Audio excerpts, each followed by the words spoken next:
नमस्कार,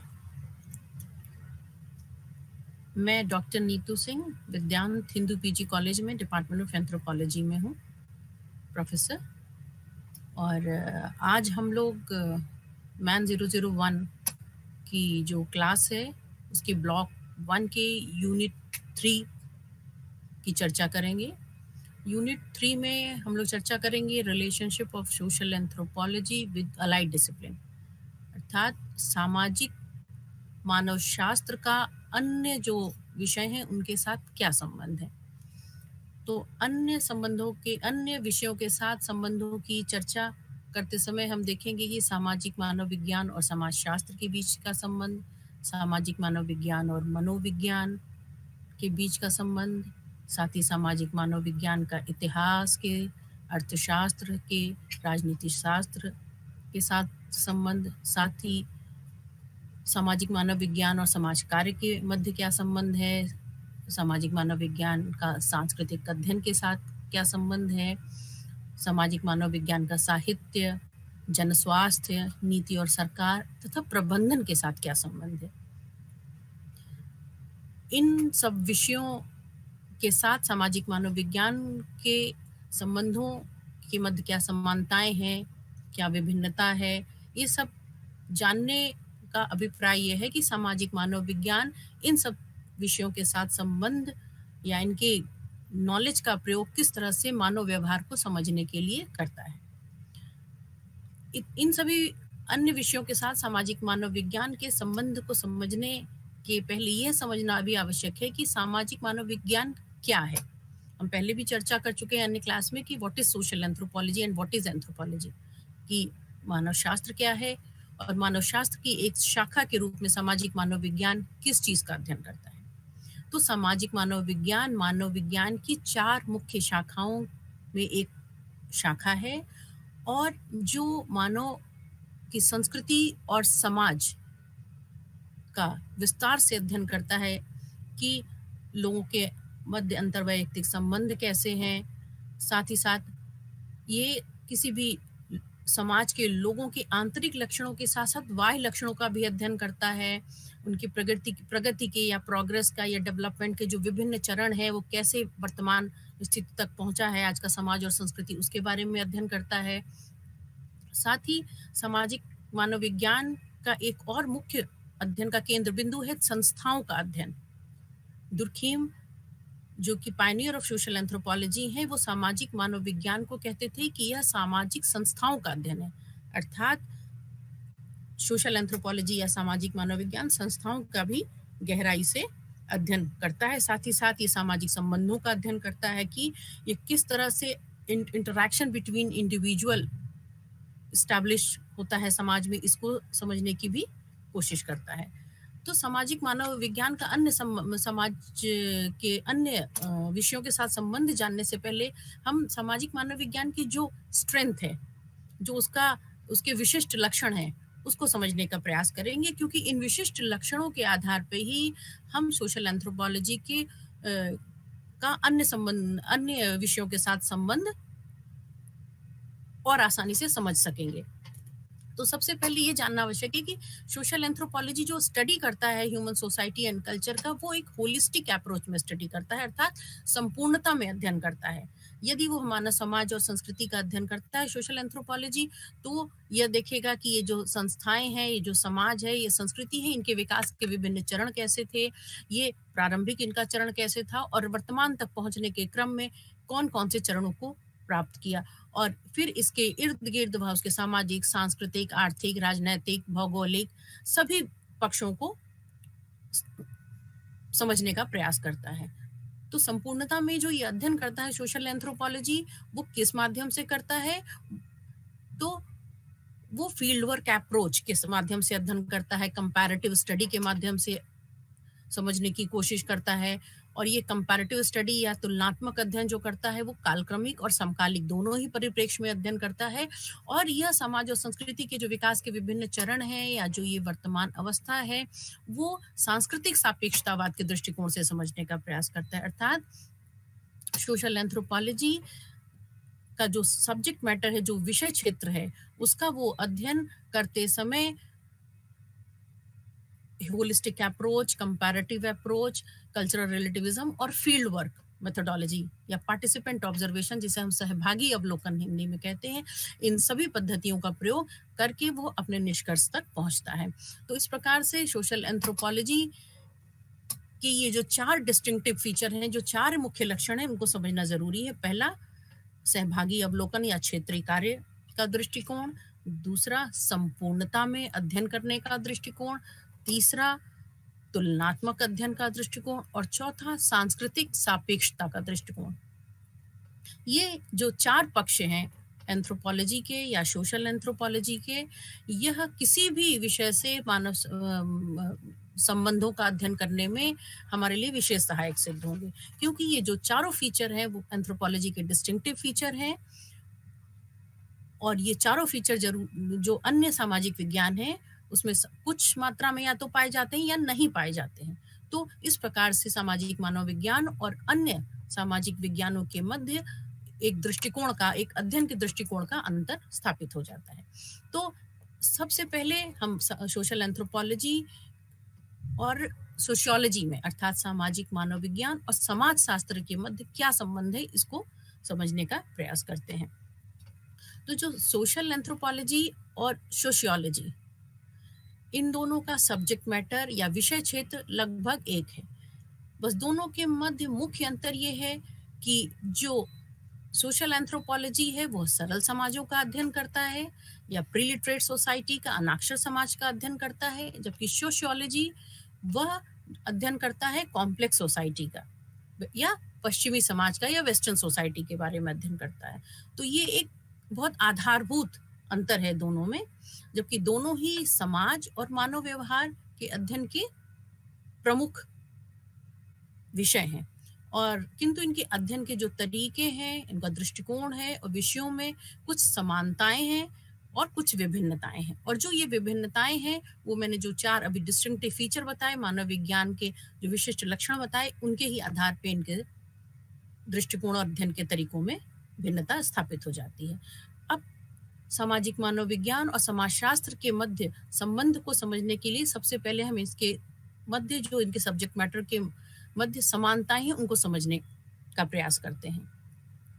तो दोनों ही विषय मानव समाज का अध्ययन करते हैं, और सामाजिक मानव शास्त्र, समाजशास्त्र दोनों में ही समाज के विभिन्न पहलू जैसे पारिवारिक संरचना, संस्कृति, धर्म, अर्थव्यवस्था और राजनीति का अध्ययन किया जाता है।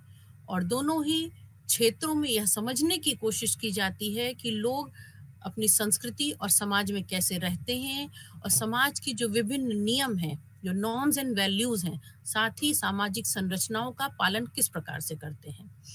साथ ही साथ मैंने शुरू में ही चर्चा की कि सोशल एंथ्रोपोलॉजी को दुर्खीम ने स्टडी ऑफ सोशल इंस्टीट्यूशन कहा, अर्थात सामाजिक संस्थाओं का अध्ययन करने वाला विषय कहा है। तो सामाजिक संस्थाएं जैसे परिवार, धर्म, राजनीति, ये दोनों ही विषयों का, अर्थात सोशल एंथ्रोपोलॉजी और सोशियोलॉजी दोनों ही विषयों में अध्ययन का एक महत्वपूर्ण हिस्सा होते हैं। और ये जो संस्थाएं हैं ये समाज को आकार देने में बड़ी भूमिका निभाते हैं। साथ ही इन संस्थाओं का अध्ययन दोनों ही विषयों में गहन रूप से किया जाता है।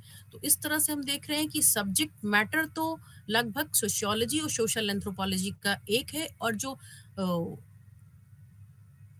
एंथ्रोपोलॉजिस्ट हैं, सीनियर एंथ्रोपोलॉजिस्ट हैं, वो कुछ हद तक दोनों के मध्य सब्जेक्ट मैटर को लेकर कोई भेद मानते भी नहीं हैं। लेकिन फिर भी सोशल एंथ्रोपोलॉजी और सोशियोलॉजी में कुछ भिन्नताएं हैं, और दोनों सब्जेक्ट या दोनों विषयों में जब हम भिन्नता की चर्चा करते हैं तो हम 4 बिंदुओं पर इसमें चर्चा करेंगे। पहला जो अंतर दोनों में है वह है दृष्टिकोण को लेकर, पर्सपेक्टिव को लेकर, कि जैसा कि मैंने बताया कि सामाजिक मानव शास्त्र का जो दृष्टिकोण होता है वो सांस्कृतिक रूप से विशिष्ट होता है। यह सामान्यतः प्रीलिटरेट या ट्रेडिशनल सोसाइटी का अध्ययन करता है, जहां प्राचीन रीति रिवाज, परंपराएं, सांस्कृतिक पहलुओं पर विशेष ध्यान दिया जाता है।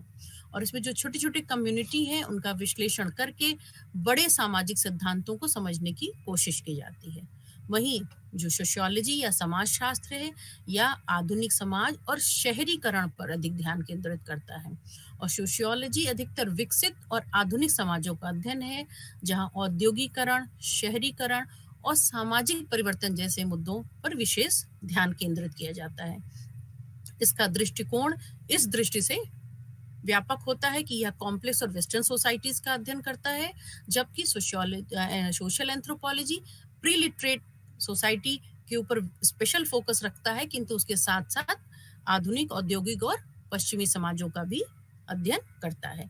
और सोशियोलॉजी समाज के विभिन्न स्तरों पर सामाजिक संरचनाओं का अध्ययन करता है। और यदि हम दोनों के अध्ययन क्षेत्र की बात करते हैं, तो जो सोशल एंथ्रोपोलॉजी है, इसमें संस्कृति इसका फोकल पॉइंट होता है। इसका अध्ययन का पूरा केंद्र बिंदु वह संस्कृति के इर्द गिर्द होता है। इसमें रीति रिवाज, परंपराएं और भाषा का अध्ययन प्रमुख होता है। यह विशिष्ट समूहों या जो प्रीलिटरेट सोसाइटीज होती है, उनके जीवन को गहराई से समझने की कोशिश करता है, जबकि जो सोशियोलॉजी है वह समाज की को केंद्र में रखकर अपना अध्ययन करता है, और यह समाज की बड़ी संरचनाओं जैसे राजनीति, अर्थव्यवस्था और सामाजिक संगठन पर विशेष ध्यान केंद्रित करता है। सामाजिक मानवशास्त्र और समाजशास्त्र में यह मुख्य अंतर होता है। समाजशास्त्र सामाजिक मुद्दों के साथ साथ सामाजिक गतिशीलता, सामाजिक असमानता और सामाजिक संस्थाओं का अपेक्षाकृत गहन विश्लेषण करता है।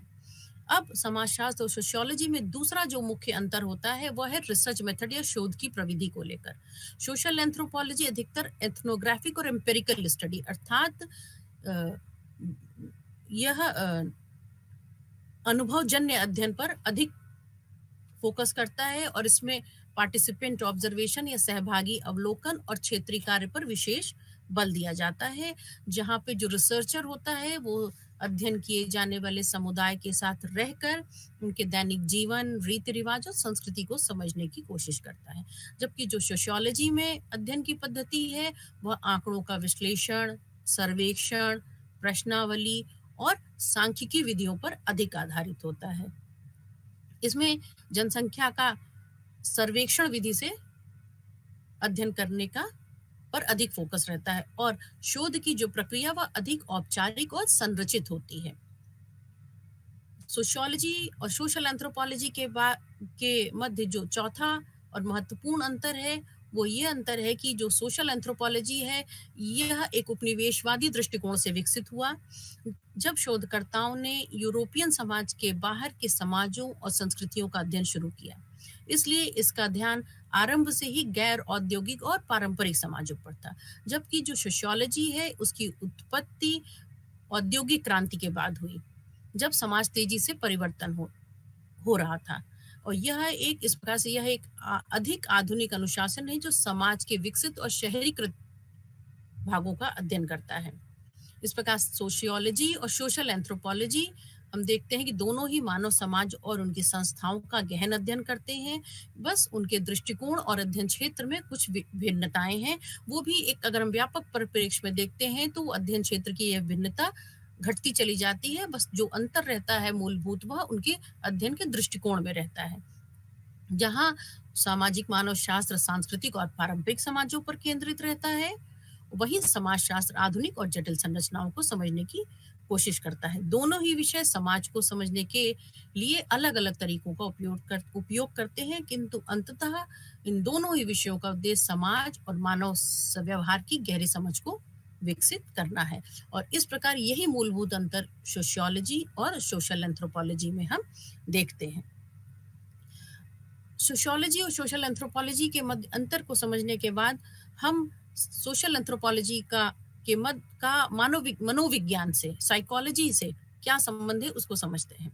तो सामाजिक मानवशास्त्र और मनोविज्ञान या साइकोलॉजी दोनों ही मानव जीवन के महत्वपूर्ण पहलुओं का अध्ययन करते हैं, किंतु यहाँ पे भी उन दोनों के अध्ययन के दृष्टिकोण और विधियां अलग अलग होती हैं।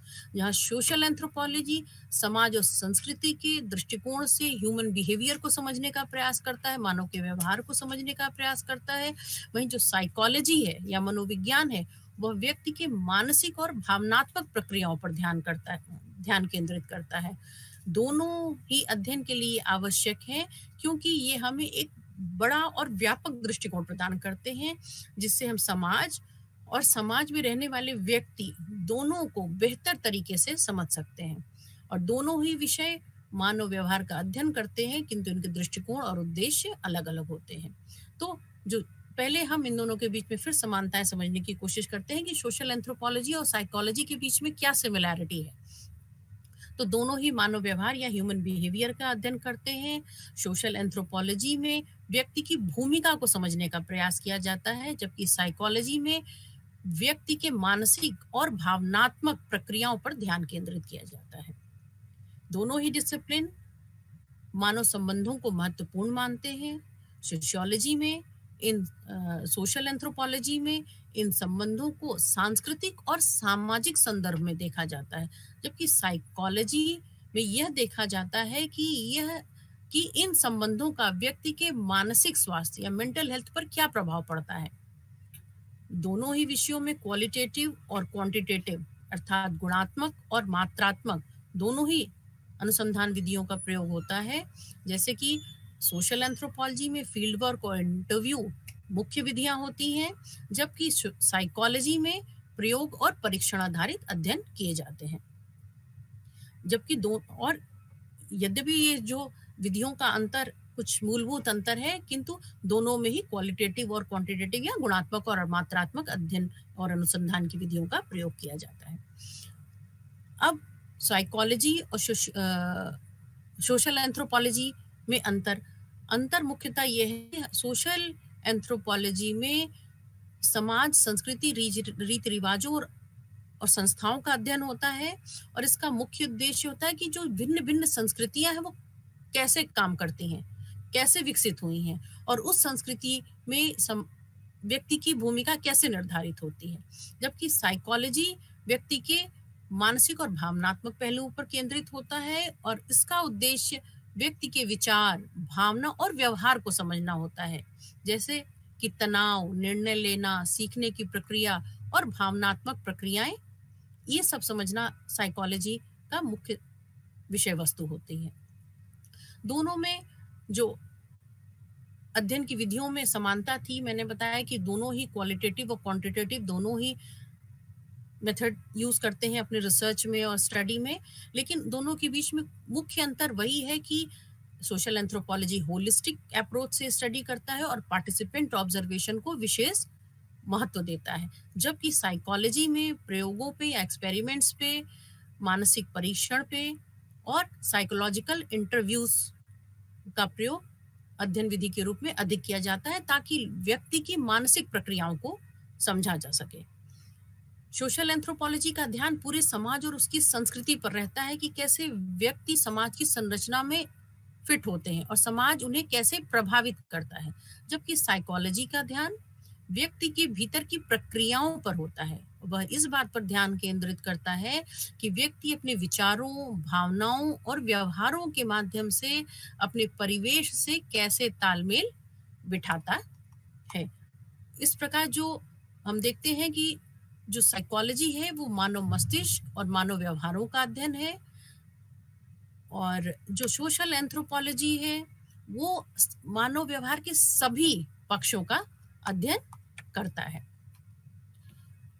सोशल एंथ्रोपोलॉजी और साइकोलॉजी के अंतर को समझने के बाद और समानताओं को समझने के बाद हम सामाजिक मानव विज्ञान का संबंध इतिहास से समझने का प्रयास करते हैं कि सामाजिक मानव विज्ञान और इतिहास में क्या संबंध है। तो सामाजिक मानव विज्ञान और इतिहास दोनों ही समाज के लिए बहुत ही महत्वपूर्ण विषय हैं, और सोशल एंथ्रोपोलॉजी जैसे कि मैंने बताया कि मनुष्य का अध्ययन एक सामाजिक प्राणी के रूप में करता है, और यह सामाजिक प्राणी के रूप में मनुष्य का अध्ययन तब से करता है जब से मनुष्य का उद्भव इस पृथ्वी पर हुआ। तो जब हम उद्भव की बात करते हैं तो सामाजिक मानव विज्ञान का जो परिप्रेक्ष्य होता है समाज और संस्कृति के अध्ययन का, वह ऐतिहासिक परिप्रेक्ष्य हो जाता है कि किस तरह से समाज और उसकी संस्कृतियां वर्तमान स्वरूप को प्राप्त कर सकी हैं। तो इसके लिए हम डायक्रॉनिक पर्सपेक्टिव या कालक्रमिक परिप्रेक्ष्य की ओर जब देखते हैं तो इतिहास के साथ उसका संबंध स्वतः स्थापित हो जाता है। तो हम देखते हैं कि सोशल एंथ्रोपोलॉजी और हिस्ट्री का अर्थात सामाजिक मानव विज्ञान और इतिहास के मध्य बहुत ही घनिष्ठ संबंध है।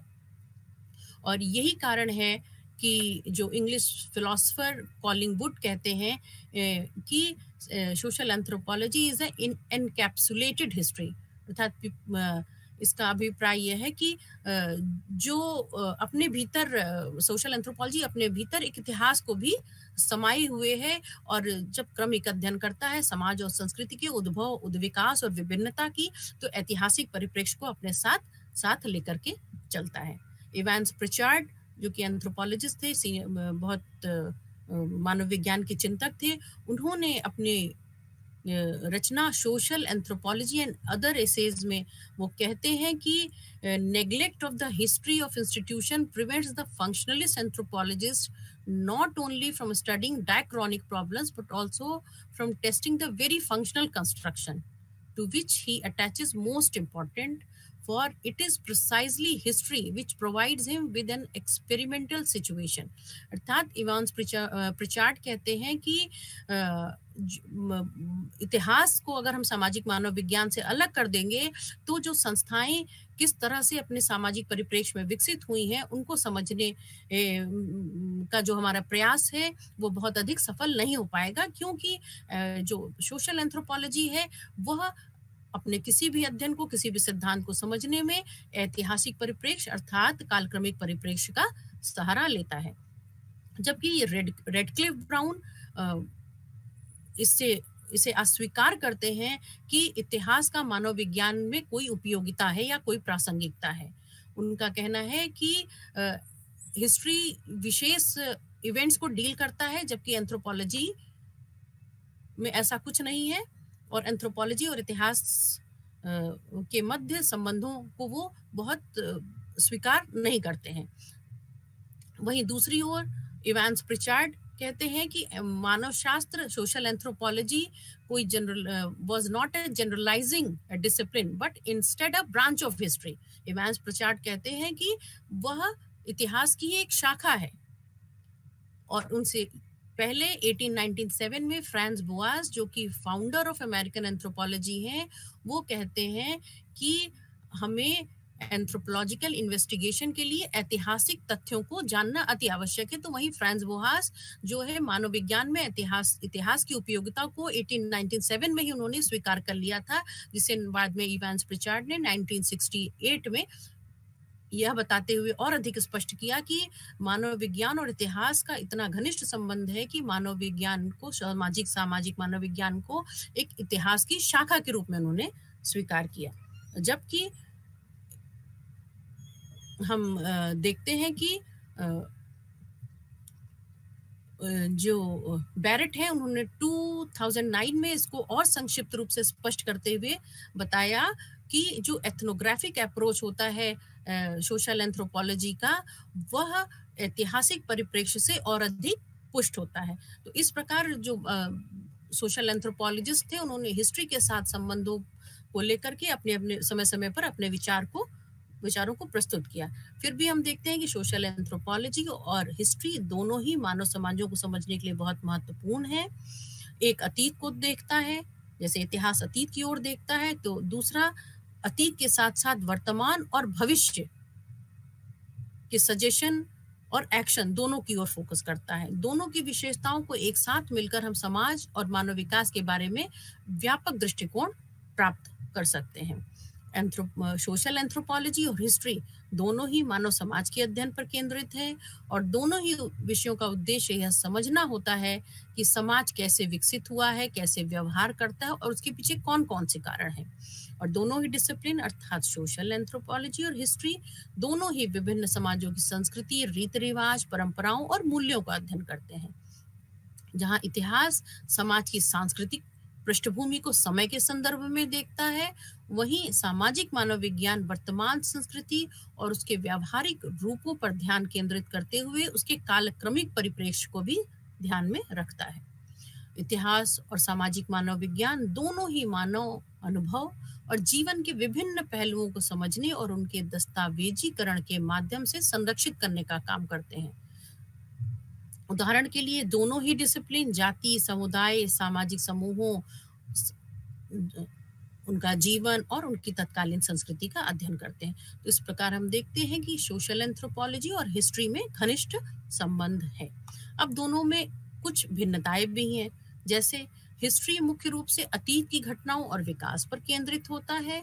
यह लिखित दस्तावेजों, साक्ष्यों और पुरातात्विक खोजों के माध्यम से अतीत को समझने की कोशिश करता है, जबकि सोशल एंथ्रोपोलॉजी वर्तमान समाज और उनकी संरचनाओं पर ध्यान केंद्रित करता है और यह आज के समाज के लोगों के जीवन, उनके रीति रिवाज और व्यवहारों का अध्ययन करता है।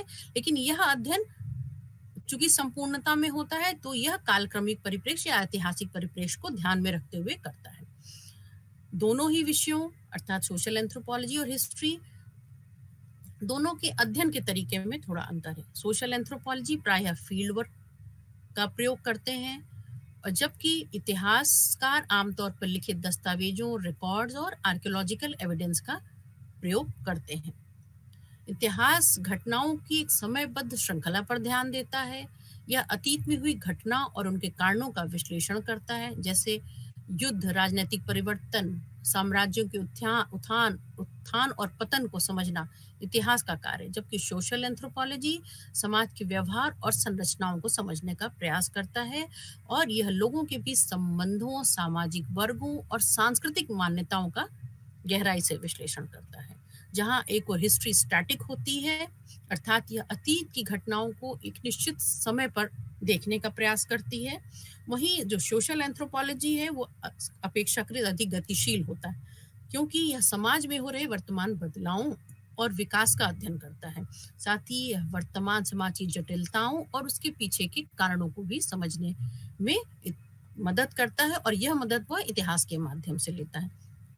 तो इस प्रकार हम देखते हैं कि सोशल एंथ्रोपोलॉजी और हिस्ट्री दोनों के बीच बहुत क्लोज रिलेशनशिप है। उसके बाद भी दोनों में कुछ भिन्नता है। यह भिन्नता मेथोडोलॉजी को लेकर के है, पर्सपेक्टिव को लेकर के अर्थात अध्ययन के दृष्टिकोणों को लेकर के और शोध और अध्ययन की प्रविधियों को लेकर मुख्य रूप से देखा जाता है। साथ ही दोनों का विषय क्षेत्र में भी अंतर है। इन सब के बाद भी दोनों विषयों में कुछ महत्वपूर्ण समानताएं भी हैं। इसके पश्चात हम सोशल एंथ्रोपोलॉजी और अर्थशास्त्र या इकोनॉमिक्स के सोशल एंथ्रोपोलॉजी और इकोनॉमिक्स के मध्य क्या संबंध है उसको समझने का प्रयास करते हैं।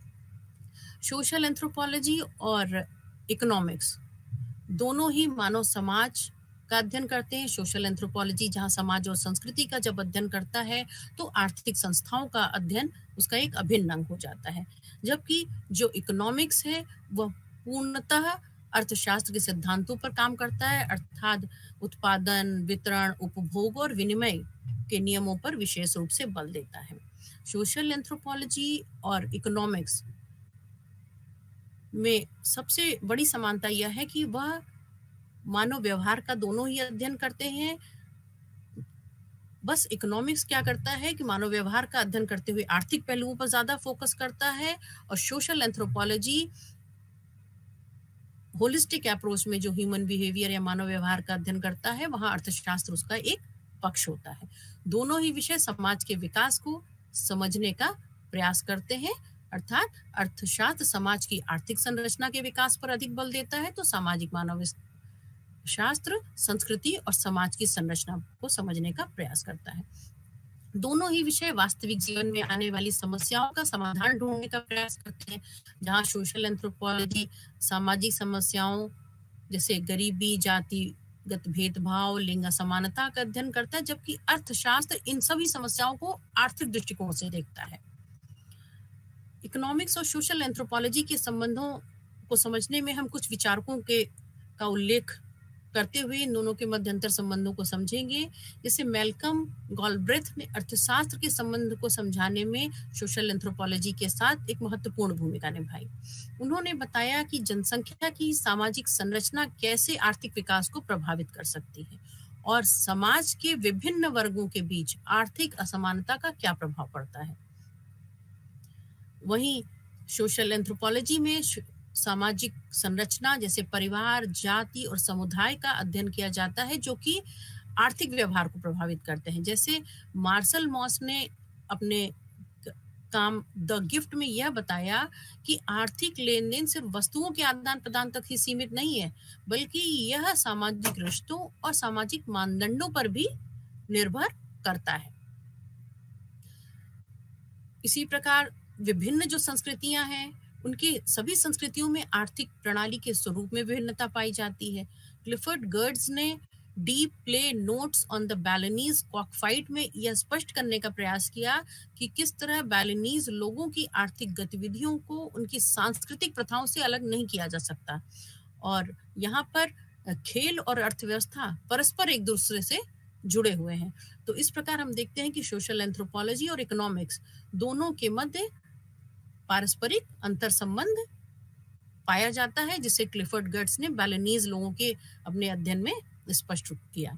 सोशल एंथ्रोपोलॉजी और इकोनॉमिक्स का संबंध हम डेवलपमेंटल इकोनॉमिक्स में और अधिक व्यापक रूप से देखते हैं।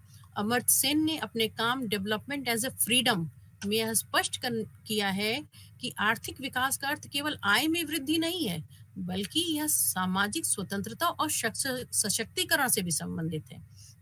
अमर्त्य सेन स्पष्ट करते हैं कि शिक्षा, स्वास्थ्य और अन्य सामाजिक कारक भी आर्थिक विकास को प्रभावित करते हैं। साथ ही साथ सोशल एंथ्रोपोलॉजी में विभिन्न सामाजिक समूहों के भीतर आर्थिक प्रणालियों का अध्ययन किया जाता है। जैसे मैंने बताया कि मानव व्यवहार का सोशल एंथ्रोपोलॉजी अध्ययन करता है और आर्थिक व्यवहार मानव व्यवहार का ही एक अंग है। कार्ल मार्क्स ने समाज और अर्थव्यवस्था के बीच संबंध को समझाने के लिए हिस्टोरिकल मटेरियलिज्म का सिद्धांत प्रस्तुत किया, जिसमें उन्होंने यह तर्क दिया कि आर्थिक आधार समाज के ढांचे और विचारधाराओं को निर्धारित करता है। और कार्ल मार्क्स से ही प्रभावित होकर आगे चलकर मार्विन हैरिस ने अपनी कल्चरल मटेरियलिज्म की थ्योरी दी, और उसके बाद आगे चलकर हम ह्यूमन मटेरियलिज्म की थ्योरी को देखते हैं। और ये तीनों ही जो थ्योरी या सिद्धांत हैं, चाहे वो हिस्टोरिकल मटेरियलिज्म हो, कल्चरल मटेरियलिज्म हो या ह्यूमन मटेरियलिज्म हो, यह सामाजिक मानव विज्ञान और अर्थशास्त्र के मध्य संबंधों को और स्पष्ट करता है, और यह दिखलाता है कि किस तरह से दोनों ही विषयों के मध्य एक अंतर संबंध है। यद्यपि इन दोनों के मध्य, अर्थशास्त्र और सामाजिक मानव विज्ञान के मध्य, कुछ विषयों को लेकर के हम संबंधों को देखते हैं, फिर भी दोनों के मध्य कुछ अंतर भी हैं। और ये अंतर है अध्ययन के क्षेत्र को लेकर, उद्देश्य को लेकर, अध्ययन की विधियों को लेकर के। यदि हम अध्ययन के क्षेत्र की बात करते हैं तो हमने पहले भी अभी स्पष्ट किया कि सामाजिक मानव जो शास्त्र है, समाज की संस्कृति, परंपरा, रीत रिवाज, मान्यताओं का अध्ययन करता है। यह जानने की कोशिश करता है कि समाज कैसे और संस्कृति कैसे विकसित हुई, कैसे संगठित हुआ, किस प्रकार की मान्यताएं और विचारधारा लोगों पर प्रभाव डालती है। जबकि अर्थशास्त्र उत्पादन, वितरण, उपभोग और विनिमय पर विशेष रूप से ध्यान केंद्रित करता है, और अर्थशास्त्र का ध्यान आर्थिक गतिविधियों जैसे व्यापार, वित्तीय प्रणाली और बाजार पर होता है। अर्थशास्त्र का उद्देश्य यह समझना होता है कि लोग अपने सीमित संसाधनों का उपयोग कैसे करते हैं और आर्थिक निर्णय किस प्रकार समाज और व्यक्तिगत जीवन को प्रभावित करते हैं। दूसरा अंतर जो इकोनॉमिक्स और सोशल एंथ्रोपोलॉजी में है, वह दोनों की अध्ययन विधियों को लेकर है। पहला, अध्ययन की विधियों को लेकर यदि हम अंतर को समझने का प्रयास करते हैं तो सोशल एंथ्रोपोलॉजी पार्टिसिपेंट ऑब्जर्वेशन और फील्ड वर्क मेथड पर अधिक बल देता है, जबकि जो इकोनॉमिक्स है उसमें क्वांटिटेटिव मेथड जैसे सांख्यिकी, आर्थिक मॉडलिंग और डेटा विश्लेषण का उपयोग अधिक किया जाता है। इस प्रकार हम देखते हैं कि दोनों अर्थशास्त्र और सामाजिक मानव विज्ञान के मध्य संबंधों का अध्ययन करते समय कि अर्थशास्त्र जहां आर्थिक प्रणाली और उसके विभिन्न घटकों पर अधिक फोकस करता है, वहीं सोशल एंथ्रोपोलॉजी या सामाजिक विज्ञान, मानव व्यवहार का संपूर्णता में अध्ययन करते हुए अर्थशास्त्र को उसके एक पक्ष के रूप में समझने का प्रयास करता है। इस अंतर को समझने के बाद हम सामाजिक मानव विज्ञान और समाज कार्य के मध्य संबंधों को समझने का प्रयास करते हैं। तो सामाजिक मानव शास्त्र और समाज कार्य या सोशल वर्क दोनों ही समाज को समझने और उसमें सुधार लाने के प्रयास के लिए महत्वपूर्ण है। जहाँ सोशल एंथ्रोपोलॉजी अधिक शैक्षणिक और विश्लेषणात्मक दृष्टिकोण अपनाता है, वहीं सोशल वर्क या समाज कार्य है वह व्यावहारिक और सेवा प्रधान होता है। यद्यपि दोनों का ही लक्ष्य मानव जीवन की बेहतरी से जुड़ा हुआ होता है, किंतु उनकी कार्यशैली और दृष्टिकोण अलग-अलग होते हैं। तो यदि हम सोशल एंथ्रोपोलॉजी और सोशल वर्क के बीच समानताओं की बात करें, तो हम इनके मध्य 3 समानताओं को देख सकते हैं। पहला, दोनों का मुख्य उद्देश्य समाज और उनकी संरचनाओं का अध्ययन करना है, जहाँ सोशल एंथ्रोपोलॉजी समाज की संस्कृति, परंपराओं और सामाजिक संबंधों को समझने पर जोर देता है। वहीं जो सोशल वर्क है, वह समाज की समस्याओं को पहचान कर उनका समाधान ढूँढने पर केंद्रित होता है। दोनों ही विषय मानव की बेहतरी के लिए काम करते हैं, मानव जीवन की बेहतरी के लिए काम करते हैं। सोशल एंथ्रोपोलॉजी और समाज कार्य दोनों अपने अध्ययन के द्वारा यह प्रयास करते हैं किस तरह से मानव समाज को और अधिक बेहतर बनाया जा सकता है। जहाँ सोशल एंथ्रोपोलॉजिस्ट विभिन्न समाजों की संरचनाओं को समझकर यह जानने की कोशिश करते हैं कि समाज कैसे काम करता है, जबकि जो सोशल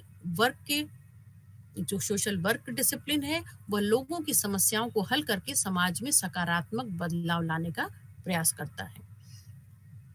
जबकि हमने बताया कि समानता यही है कि दोनों ही समाज को बेहतर बनाने के लिए दोनों ही डिसिप्लिन अपना अध्ययन और अध्यापन या शोध करते हैं।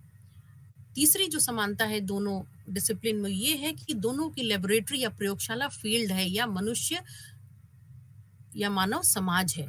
दोनों ही क्षेत्रों के जो ट्रेंड लोग होते हैं या सोशल एंथ्रोपोलॉजिस्ट या सोशल वर्कर होते हैं, वो अक्सर फील्ड में जाकर समुदाय के बीच में सीधे संवाद करते हैं, जहां सामाजिक मानव शास्त्री विभिन्न समुदाय के लोगों से बात करके उनके जीवन का गहन अध्ययन करते हैं। वहीं जो सोशल वर्कर होते हैं, वे जरूरतमंद लोगों की मदद के लिए फील्ड में काम करते हैं। तो दोनों की लेबोरेटरी फील्ड ही है, पर दोनों की अप्रोच में अंतर होता है। तो इस प्रकार सोशल एंथ्रोपोलॉजी और सोशल वर्क में जो अंतर होता है, वो उनके उद्देश्य और दृष्टिकोण को लेकर के होता है।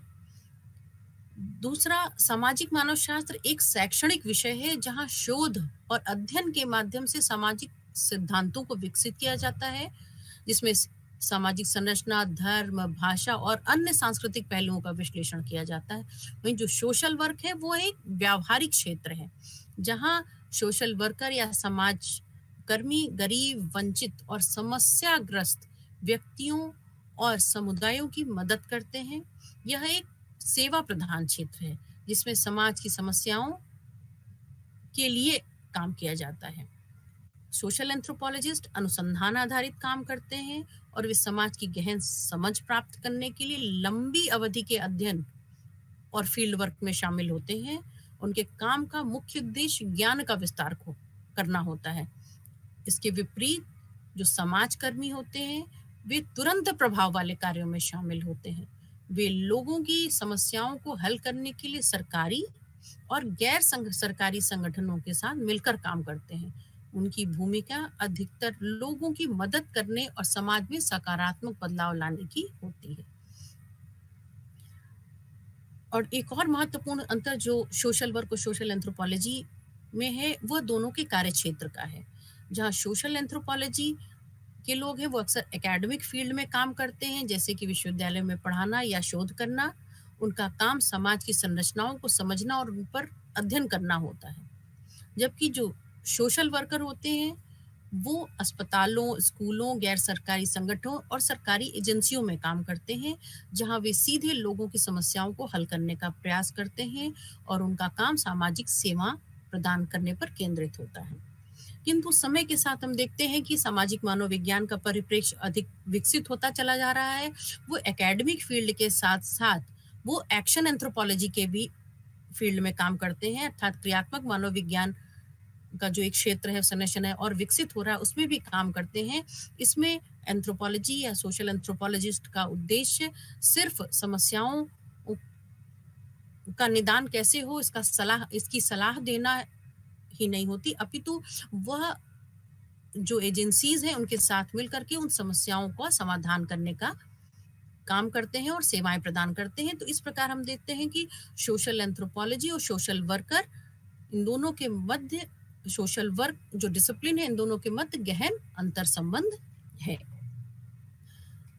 इसके बाद हम सोशल एंथ्रोपोलॉजी और कल्चरल स्टडीज के मध्य क्या संबंध है इसको समझने का प्रयास करते हैं कि सामाजिक मानव शास्त्र और सांस्कृतिक अध्ययन दोनों ही मानव समाज और संस्कृति को समझने का प्रयास करते हैं, किंतु यहाँ पे भी हम देखते हैं कि इन दोनों डिसिप्लिन के दृष्टिकोण और अध्ययन क्षेत्र अलग अलग हैं। जहाँ सोशल एंथ्रोपोलॉजी पारंपरिक समाजों, उनकी संरचनाओं को गहराई से समझने की कोशिश करता है, वहीं जो सांस्कृतिक अध्ययन या कल्चरल स्टडीज है वो आधुनिक समाज और उनकी सांस्कृतिक गतिशीलता, शक्ति संबंधों और पहचान के मुद्दों पर ध्यान केंद्रित करता है। दोनों ही क्षेत्रों का अध्ययन समाज और संस्कृति को बेहतर ढंग से समझने के लिए आवश्यक है,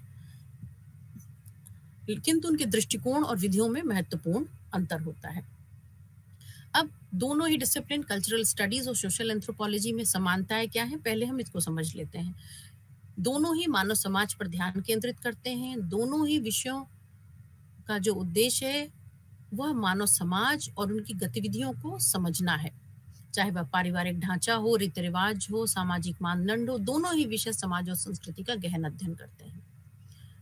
दोनों विषय अर्थात सोशल एंथ्रोपोलॉजी और कल्चरल स्टडीज दोनों ही समाज में मौजूद सांस्कृतिक प्रक्रियाओं जैसे विश्वास प्रणाली, भाषा, कला, सांस्कृतिक धारणाओं का अध्ययन करते हैं।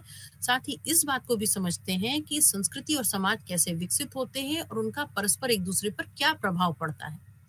और दोनों के ही अध्ययन का जो उद्देश्य है, दृष्टिकोण है, वह अंतर विषयक है। दोनों ही विषय समाज, इतिहास, मनोविज्ञान, राजनीति और अन्य मानविकीय क्षेत्रों से जुड़े होते हैं और इनसे जानकारी लेकर अपने अध्ययन को और विषय क्षेत्र को अधिक समृद्ध बनाते हैं। इसके बावजूद भी सोशल एंथ्रोपोलॉजी और कल्चरल स्टडीज में कुछ अंतर भी है, जैसे कि दोनों की उत्पत्ति और विकास का अंतर। सामाजिक मानव शास्त्र का विकास 19वीं सदी में हुआ और यह मुख्य रूप से पारंपरिक समाजों और उनके सामाजिक ढांचों पर केंद्रित होता है।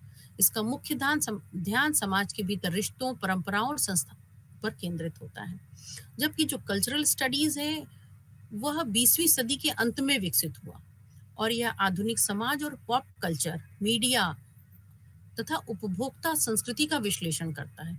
इसमें जन संस्कृति, पहचान, शक्ति संबंध और विचारधारा के मुद्दों पर अधिक जोर दिया जाता है। दोनों डिसिप्लिन के बीच एक और जो अंतर होता है वह पद्धति का अंतर, अध्ययन पद्धति का अंतर है, जहाँ सोशल एंथ्रोपोलॉजी मुख्य रूप से एथनोग्राफिक स्टडी या अनुभवजन्य अध्ययन पर आधारित होता है। इसमें शोधकर्ता लंबी अवधि तक किसी समुदाय के बीच में रहकर उसकी संस्कृति और जीवन शैली का प्रत्यक्ष अवलोकन करता है। वहीं कल्चरल स्टडीज मुख्य रूप से पाठ या टेक्स्ट जैसे मीडिया, साहित्य, फिल्म और संगीत का विश्लेषण करता है। इसमें कई बार आलोचनात्मक सिद्धांतों का भी प्रयोग किया जाता है, जैसे उत्तर उपनिवेशवाद, नारीवाद और मार्क्सवाद। दूसरा जो अंतर है दोनों डिसिप्लिन के बीच में वह है दृष्टिकोण और उद्देश्य का, जहाँ सोशल एंथ्रोपोलॉजी का उद्देश्य समाज की संरचना और कार्यों का विश्लेषण करना होता है, वहीं कल्चरल स्टडीज का उद्देश्य संस्कृति के भीतर शक्ति संबंधों और पहचान के मुद्दों को उजागर करना होता है।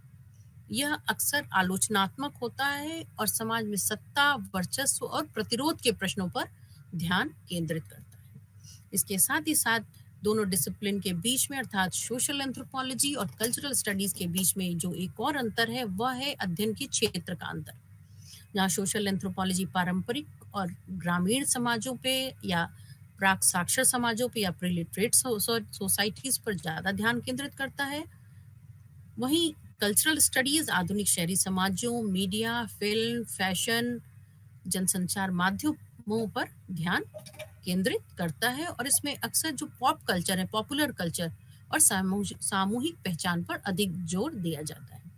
यद्यपि दोनों ही डिसिप्लिन मानव समाज और संस्कृति के अध्ययन के लिए बहुत महत्वपूर्ण क्षेत्र हैं, बस दोनों में अंतर जो है वो दृष्टिकोण, विधि और उद्देश्य को लेकर है। इस प्रकार हम देखते हैं कि दोनों के मध्य समानताएं और विभिन्नताएं दोनों ही देखने को मिलती हैं। अब हम सोशल एंथ्रोपोलॉजी और लिटरेचर के बीच के संबंधों को जानते हैं, जानने का प्रयास करते हैं। जो सोशल एंथ्रोपोलॉजी और लिटरेचर अर्थात सामाजिक मानव शास्त्र और साहित्य के बीच कई समानताएं और विभिन्नताएं हैं, जो दोनों के क्षेत्रों के अध्ययन के उद्देश्य और दृष्टिकोण के आधार पर समझी जा सकते हैं। ना सोशल एंथ्रोपोलॉजी और लिटरेचर या साहित्य दोनों ही मानव समाज और उसके विभिन्न पहलुओं की गहरी समझ प्रदान करते हैं, किंतु यहाँ पे भी उनके अध्ययन के दृष्टिकोण और विधियां भिन्न भिन्न होती हैं। यहाँ सोशल एंथ्रोपोलॉजी वैज्ञानिकता और वास्तविकता पर आधारित है, वहीं जो साहित्य है वो भावना और कल्पना के माध्यम से जीवन को चित्रित करता है, और दोनों के बीच का यही अंतर उन दोनों विषयों को विशिष्ट बनाता है, साथ ही एक दूसरे का पूरक भी बनाता है। तो दोनों के मध्य यहाँ पे भी जो समानताएं हैं वो यही है कि दोनों मानव जीवन पर केंद्रित होते हैं। जहाँ सोशल एंथ्रोपोलॉजी समाज और संस्कृति का विकास, विभिन्नता, परंपरा, सामाजिक व्यवहार का अध्ययन करते हैं, वही साहित्य मानव अनुभवों, भावनाओं, समाज के विभिन्न पहलुओं को कहानी, कविताओं और नाटकों आदि के माध्यम से प्रस्तुत करता है। दोनों में ही संस्कृति और परंपरा की समझ पाई जाती है, किंतु सोशल एंथ्रोपोलॉजी इस संस्कृति और परंपरा के उद्भव और विकास और विभिन्नता का अध्ययन करता है, वहीं साहित्य समाज और संस्कृति की परंपराएं विभिन्न रचनाओं के माध्यम से उभारने का प्रयास करता है। दोनों में ही हम देखते हैं कि सांस्कृतिक विविधताओं की, दोनों ही विषयों में सांस्कृतिक विविधताओं की एक समझ विकसित होती है। सोशल एंथ्रोपोलॉजी और लिटरेचर दोनों सामाजिक संबंधों की व्याख्या करते हैं। सोशल एंथ्रोपोलॉजी आपसी संबंधों, परिवार, विवाह, नातेदारी, जाति, समुदाय के ढांचे का अध्ययन करता है, और वहीं साहित्य में विभिन्न पात्रों के मध्य आपसी संबंधों का चित्रण होता है, और जिससे कि हमें जिस समय का साहित्य होता है उस समय के साहित्य से तत्कालीन समाज के बारे में गहरी समझ मिलती है। दोनों क्षेत्रों में समाज के महत्वपूर्ण मुद्दों जैसे कि जाति, लिंग, राजनीति, धर्म का चित्रण देखने को मिलता है। सोशल एंथ्रोपोलॉजी इन मुद्दों का विश्लेषण करता है, जबकि साहित्य इन्हें हमने बताया कि सृजनात्मक रूप से प्रस्तुत करता है। अब सामाजिक मानव शास्त्र और साहित्य के बीच जो ये आपसी संबंध है, इस संबंध को विभिन्न परिप्रेक्ष्यों में समझा जा सकता है। विक्टर टर्नर इसको अपनी लिमिनैलिटी की अवधारणा से स्पष्ट करते हैं। लिमिनैलिटी की विक्टर टर्नर की अवधारणा यह दर्शाती है कि साहित्यिक कार्यों में ऐसे क्षण होते हैं जो व्यक्ति को सामान्य संरचना से बाहर ले जाते हैं और नए अनुभवों का सामना करने के लिए अवसर प्रदान करते हैं। वहीं क्लिफर्ड गर्ट्स ने संस्कृति को एक बुनियादी पाठ के रूप में देखा, जिसमें सामाजिक जीवन के विभिन्न पहलुओं को समझने के लिए निबंधात्मक और साहित्यिक दृष्टिकोणों का उपयोग किया जा सकता है। क्लिफर्ड गर्ट्स तर्क देते हैं कि साहित्य सामाजिक प्रक्रियाओं को दर्शाने और समझाने का एक बहुत महत्वपूर्ण माध्यम है। गर्ट्स कहते हैं कि साहित्यिक पाठ समाज की जटिलताओं और विविधताओं को एक अद्वितीय रूप में प्रस्तुत करते हैं, जो हमें सामाजिक वास्तविकताओं को समझाने में बहुत हेल्पफुल होता है। इस तरह से एडवर्ड सईद ने ओरिएंटलिज्म में साहित्य और सांस्कृतिक अध्ययन के बीच संबंध को उजागर किया।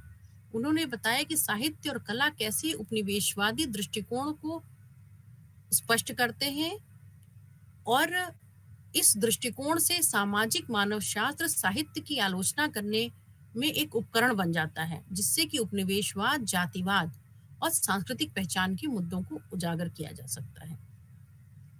इसी तरह मिशेल फूको का विचार है कि शक्ति और ज्ञान का संबंध सामाजिक संरचनाओं को आकार देता है। फूको बताते हैं कि साहित्य या लिटरेचर सामाजिक व्यवस्था और ज्ञान के निर्माण में महत्वपूर्ण भूमिका निभाता है। फूको के दृष्टिकोण से साहित्यिक कार्य न केवल समाज की आलोचना करते हैं, बल्कि वे उस शक्ति को भी चुनौती देते हैं जो ज्ञान और सच्चाई के निर्माण में निहित है। तो इस प्रकार हम देखते हैं कि किस तरह से इन थिंकर्स ने सोशल एंथ्रोपोलॉजी और लिटरेचर के आपसी अंतर संबंधों को स्पष्ट किया है, किंतु इनके मध्य कुछ अंतर भी पाए जाते हैं, और यह अंतर पुनः दृष्टिकोण और विधियों को लेकर के होता है। यह जैसे हम बता रहे हैं कि एंथ्रोपोलॉजी की जो डिस्टिंक्टिव फीचर है या स्ट्रेंथ है एंथ्रोपोलॉजी की, वो सब सोशल एंथ्रोपोलॉजी की वह यह कि वो एम्पेरिकल स्टडी या पार्टिसिपेंट ऑब्जर्वेशन करता है, जो कि अन्य विषयों में नहीं पाया जाता या बहुत कम मात्रा में पाया जाता है। सोशल एंथ्रोपोलॉजी में एम्पिरिकल स्टडी, पार्टिसिपेंट ऑब्जर्वेशन के साथ साथ डेटा का कलेक्शन होता है, सर्वेक्षण, साक्षात्कार, अवलोकन और साथ ही वंशावली प्रणाली का प्रयोग किया जाता है, जबकि साहित्य में कल्पना और सृजनात्मकता तथा भाषा का प्रमुख स्थान होता है। साहित्यकार अपने अनुभवों और दृष्टिकोणों को स्वतंत्र रूप से प्रस्तुत करते हैं। दोनों की अभिव्यक्ति का माध्यम में हम भिन्नता देखते हैं। सामाजिक मानव शास्त्र मुख्यतः लेख, शोध पत्र और रिपोर्ट के रूप में अपने परिणाम प्रस्तुत करता है, जबकि साहित्य में उपन्यास, कविताएं, नाटक और कहानियों का प्रयोग होता है। सोशल एंथ्रोपोलॉजी की जो भाषा होती है वो अकादमिक और तकनीकी होती है, जबकि साहित्य की भाषा भावनात्मक और शैलीपूर्ण होती है। दोनों विषयों की अपनी सीमा भी है। सोशल एंथ्रोपोलॉजी समाज के विभिन्न सांस्कृतिक और सामाजिक ढांचों का अध्ययन करता है, जो अधिकतर वास्तविकता पर आधारित होता है, जबकि साहित्य कल्पना और वास्तविकता का मिश्रण हो सकता है। इसमें जीवन के किसी भी पहलू का चित्रण किया जा सकता है, चाहे वह ऐतिहासिक हो, कल्पनात्मक हो या दार्शनिक। जबकि जो सोशल एंथ्रोपोलॉजी जो स्टडी करता है वह वास्तविक अध्ययन होता है और तथ्यों पर आधारित होता है। तो इस प्रकार सोशल एंथ्रोपोलॉजी वैज्ञानिकता और वास्तविकता पर आधारित होता है, तो साहित्य भावनाओं और कल्पना के माध्यम से जीवन को चित्रित करता है। इन दोनों के मध्य अर्थात साहित्य और सामाजिक मानव विज्ञान के मध्य अंतर या संबंध को समझने के पश्चात अब हम सोशल एंथ्रोपोलॉजी और पब्लिक हेल्थ के बीच में क्या रिलेशन है उसको समझने का प्रयास करते हैं। तो सोशल एंथ्रोपोलॉजी और पब्लिक हेल्थ या सार्वजनिक स्वास्थ्य दोनों अलग अलग क्षेत्रों में आते हैं, किंतु फिर भी दोनों में मानव व्यवहार और समाज को समझने के दृष्टिकोण से गहरा संबंध है। सोशल एंथ्रोपोलॉजी मानव समाज और संस्कृति का अध्ययन है। इसमें हम यह देखते हैं कि लोग परस्पर किस प्रकार से आपस में संबंधित हैं, उनकी संस्कृति क्या है, समाज में कैसे रहते हैं, उनकी परंपराएं, रीति रिवाज और जीवन शैली किस प्रकार की है। इस प्रकार सोशल एंथ्रोपोलॉजी इस पर अपना ध्यान केंद्रित करता है कि जो सोशल स्ट्रक्चर है या सामाजिक ढांचा है और सामाजिक संस्थाएं किस प्रकार से जीवन को प्रभावित करते हैं, जबकि पब्लिक हेल्थ या सार्वजनिक स्वास्थ्य का उद्देश्य है पूरे समाज की स्वास्थ्य स्थिति को बेहतर बनाना। इसमें बीमारियों की रोकथाम, स्वास्थ्य सेवाओं का प्रबंधन, स्वास्थ्य के प्रति जागरूकता बढ़ाना शामिल होता है। इसका मुख्य ध्यान पूरे समुदाय के स्वास्थ्य पर होता है। इसके बावजूद भी दोनों डिसिप्लिन में अर्थात सोशल एंथ्रोपोलॉजी और पब्लिक हेल्थ में हम कुछ समानताएं देखते हैं। पहली समानता ये है कि दोनों का जो ध्यान होता है वह समाज पर होता है, अर्थात सामाजिक मानव विज्ञान समाज संरचना और संस्कृति का अध्ययन करता है, जबकि पब्लिक हेल्थ समाज के स्वास्थ्य से संबंधित मुद्दों पर ध्यान देता है। दोनों ही सामाजिक कारकों के प्रभाव को देखते हैं। दोनों ही क्षेत्रों में यह माना जाता है कि सामाजिक, आर्थिक और सांस्कृतिक कारक लोगों के जीवन पर गहन प्रभाव डालते हैं। जैसे गरीबी, शिक्षा और सामाजिक स्थिति का प्रभाव लोगों के स्वास्थ्य पर पड़ता है, ठीक उसी प्रकार से ये कारक समाज के ढांचे और संस्कृति को भी प्रभावित करते हैं। इन सब दृष्टिकोणों से हम देखते हैं कि सोशल एंथ्रोपोलॉजी और पब्लिक हेल्थ में एक संबंध है। इसके संबंध के बाद समानताओं को देखने के बाद हम ये देखते हैं कुछ उनमें डिफरेंसेस या विभिन्नताएं भी हैं। ये विभिन्नता उनके उद्देश्य को लेकर है।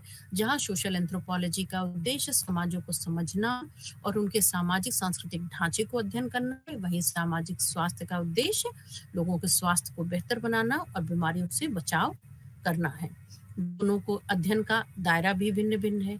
सोशल एंथ्रोपोलॉजी समाज, उसकी संस्कृति और संरचनाओं का अध्ययन करता है, तो जो पब्लिक हेल्थ है वो स्वास्थ्य सेवा, बीमारी की रोकथाम और स्वास्थ्य नीतियों का अध्ययन करता है।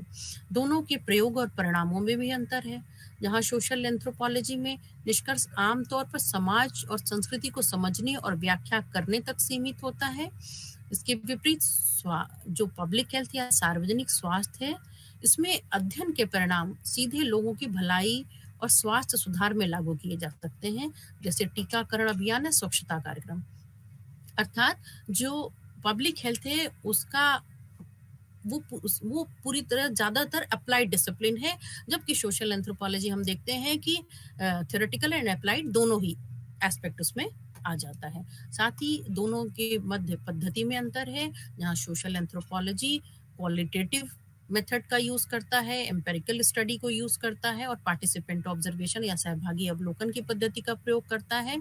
वहीं जो सार्वजनिक स्वास्थ्य है, इस विषय में गुणात्मक और मात्रात्मक, इसमें भी दोनों पद्धतियों का प्रयोग किया जाता है, किंतु इनका फोकस मुख्यतः सर्वेक्षण और सांख्यिकीय विश्लेषण के ऊपर होता है। इसके पश्चात हम सोशल एंथ्रोपोलॉजी का पॉलिसी एंड गवर्नेंस के साथ क्या संबंध है, अर्थात नीति और शासन के साथ क्या संबंध है, उसको समझते हैं। सोशल एंथ्रोपोलॉजी और नीति एवं शासन दोनों ही विषय मानव समाज और मानव व्यवहार को समझने का प्रयास करते हैं, किंतु यहाँ पे भी उन दोनों के बीच में जो अंतर है, उनके दृष्टिकोण और अध्ययन के तरीकों को लेकर के है। जहाँ सोशल एंथ्रोपोलॉजी और पॉलिसी एंड गवर्नेंस या नीतियों और शासन दोनों ही विषय समाज की समस्याओं को समझकर उनके समाधान के तरीकों को तलाशते हैं।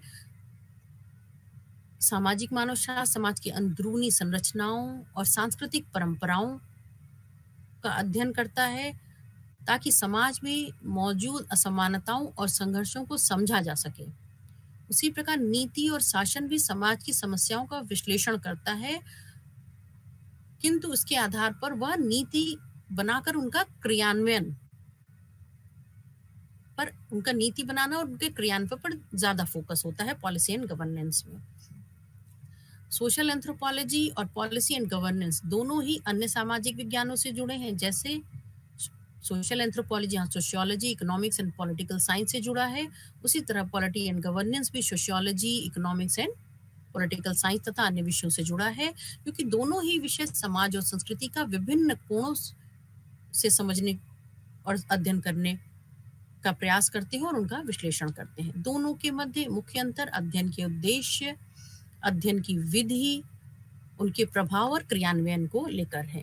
जैसे सामाजिक मानव शास्त्र का प्रभाव मुख्यतः शैक्षणिक क्षेत्र में अधिक देखा जाता है। यह समाज के ज्ञान के लिए एक आधार प्रदान करता है और संस्कृति को समझने में मदद देता है। वहीं नीति और शासन या पॉलिसी एंड गवर्नेंस सीधे सरकारी और प्रशासनिक ढांचे पर काम करता है और समाज के व्यापक स्तर पर फैसले और योजनाओं को लागू करता है, जो समाज और भविष्य को प्रभावित करते हैं।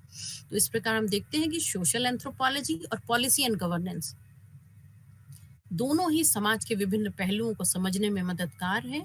जहां एक और सोशल एंथ्रोपोलॉजी मानव समाज, संरचना, संस्कृति और परंपराओं गहराई से पड़ताल करता है, वहीं पॉलिसी एंड गवर्नेंस इन सामाजिक संस्थाओं के आधार पर नीतियां बनाकर समाज को प्रगति की ओर ले जाता है।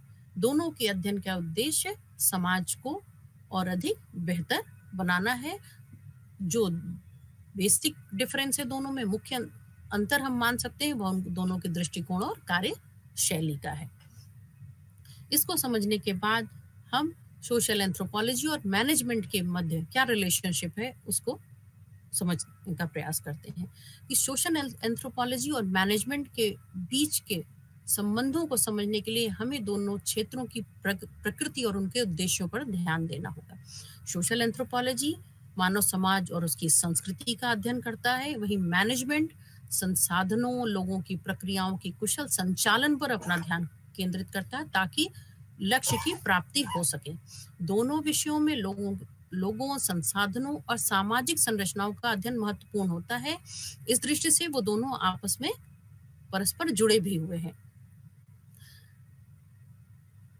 प्रसिद्ध मानवशास्त्री BL मेलिनोस्की और AR रेडक्लिफ ब्राउन ने समाजों की कार्यप्रणाली को समझने में महत्वपूर्ण योगदान दिया, जो कि संगठनात्मक संस्कृति को समझने के लिए मैनेजमेंट को एक आधार प्रदान करते हैं, एक डिसिप्लिन के रूप में एक आधार प्रदान करते हैं।